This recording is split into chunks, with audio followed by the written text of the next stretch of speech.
Assalomu alaykum obunachilar, hammanglarga xayrli kech. Bugun lechivniy fizkulturamizni ikkinchi kuni. Sizlarning talabinglarga binoan yana boshqa lechivniy fizkulturalarni sizlar uchun bo'lishmoqchimiz.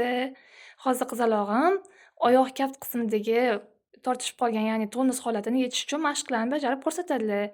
Qizalog'im bajaring. Oddiy salfetkani olasizlar, farzandinglarning oyog'iga qilib qo'yasizlar-da. Mana shu kaft qismlari 5 ta barmoqlari ham ishlaydi bir vaqtning o'zida. Buni bevosita oyoq tagidagi kaftlariga emas, miya faoliyatiga ham juda ham yaxshi ta'sir qiladi. Chunki qon oqimi yaxshilanadi, nervlar tochkalar uyg'onishni boshlaydi. Bu vazifani o'zinglar ham qilsanglar bo'ladi. Chunki yoshimiz o'tgan sari oyog'imizda osyoklar yoki bo'lmasam eng kichkina barmog'imizdagi sezish funksiyalari ham kamayib boradi.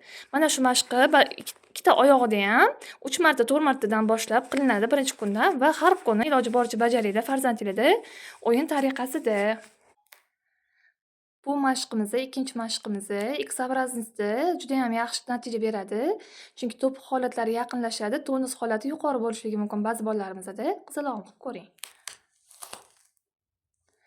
Bu ham ikkita mashqni baravar bajargandek bo'linadi. Plastoskopiyani oldini olinadi, chunki oyog'imizni uchiga qarab sekin-astalik bilan turilish holati yuzaga keladi. Ham tepa, ya'ni tazviy zonamizdagi muskullar tortilayotgan holatimizni mashq orqali yengamiz. Shu mashqni birinchi kuni 5 martadan sekin-astalik bilan ko'paytirib boramiz, 15-20 martagacha. Keyingi lechivniy fizkulturamiz bevosita oyoq kaftining tashqi yuzasini tonuslash maqsadida bir xil vaqtda varus qismi hisobiga kasalligimizda tonus pasayib ketadi, ichki qismimizda tonus ko'payib ketadi. O'sha holatni yengish uchun va maymoqlik bo'lgan farzandlarimiz bor insonlarga ko'proq tayinlaymiz shu mashq qilishligini. Qizalog'im qiling. Tashqi yuzasi bosilyapti, ichki yuzasi bo'shatilyapti.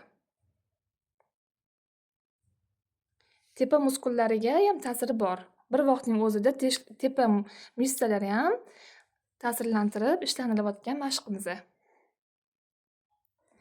Keyingi mashqimiz ham oyoqning oldi qismi ko'tariladi, bosilinadi va tovon qismi ko'tariladi. Qizalog'im boshlang. Bitta bu mashq, endi keyingisi tovon qismi ko'tariladi. Bitta bunisi, bitta tovon qismi. Bu mashq bolalarning bo'yini o'stirishga ham yordam beradi. Umurtqa pog'onasidagi muammosi bor odamlarda bir vaqtning o'zida ham oyoq bilan ham tepasi palka mashqini ham bajaramiz. Palka mashqi juda ham foydali. Palka mashqini ham inshaalloh ko'rsataman. Qani qizaloq, yana bitta qiling.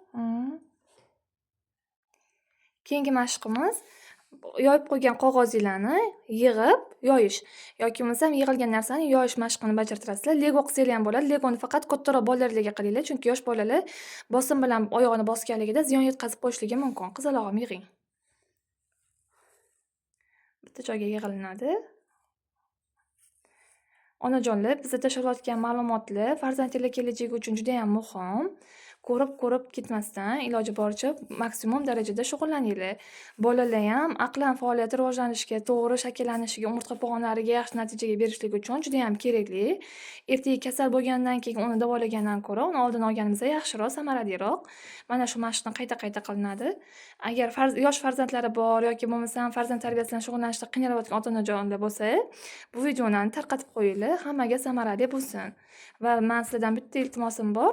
Mana shu mashqni har kuni iloji boricha bitta vaqtda farzandlarga shug'ullantiringlar. Chunki bizni farzandimizni kelajagimiz, o'zimiz kelajagini yaratishimizga yordam bermasak, ertaga tashqaridan biror kim kelib yordam bermaydi onajonlar. Shuning uchun farzandimizni hozirgi kuniga, hozirgi soatiga, hozirgi ratsioniga e'tiborli bo'laylik.